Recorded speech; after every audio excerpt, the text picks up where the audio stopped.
The Federal Reserve met at the end of July amidst much anticipation. Were they going to lower the Fed rate for the first time since 2008? Well, now the markets had already baked in the fact that we expected a quarter-point reduction, but it was the future rate changes plus the anticipated comments by Chair Jerome Powell after the meeting that was actually moving the markets. So here's what he said. He said he still had concern over the overall economic strength and the ongoing trade disputes. So manufacturing was down while personal spending was up and inflation was muted. So if I look at the data, on one side of the fence, you have manufacturing output down 2 quarters in a row. Mind you, that's the technical definition of a recession. But on the other side, you have personal income up 0.4%, personal spending up 0.3%, which, by the way, is leading into a healthy GDP of between 2 and 3% ever since the Great Recession. Second quarter just came out, first look, at 2.1%. Unemployment remained unchanged at 3.7%. And consumer confidence is the highest it's been, almost the highest it's been in 18 years. So what does all of this mean for the housing market?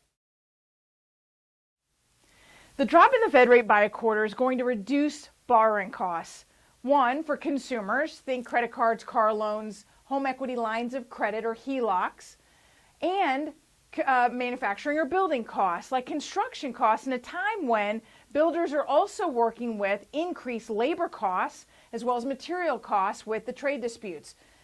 Those decreased construction costs can help put more inventory on the market in a time when we still need more inventory. Well, that's good news, right? So let's talk about the inventory. We were at 9,359 homes for sale at the end of July.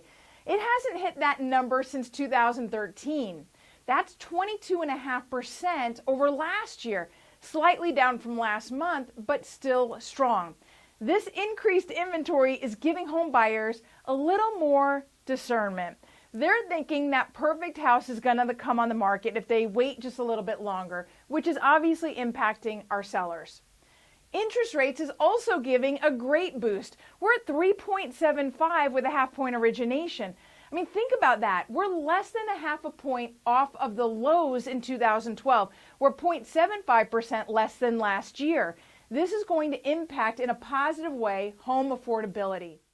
Appreciation remains muted, but still positive. So DMAR uses the median sales price to track appreciation. I know it's not the true definition of appreciation, but it's a really good judgment on direction. So if I look at the DMAR 11 county area, we're up year to date 1.2%. We're up year over year 4.58%. Now, I know real estate is hyperlocal, and if you look at the 90 zip codes inside the DMAR area, I see ranges year over year anything from positive 20 to negative 18. So it's super important that you understand the local market you're serving. Year-to-date sales are down 1%, but sales volume is up 1%. Not a lot going on right there, but when you track that against 2018, which was a phenomenal year, many people I'm talking about are having their best year yet. That means that sales are still going on, that this is still a strong, healthy market. Days on market are up. In fact, it's up 37.5%. I did a double take on that number, and then I realized it went from 8 to 11 for median days on market. Not a lot, but sellers still need to know that with inventory increasing, buyers are taking a little longer to make their decisions.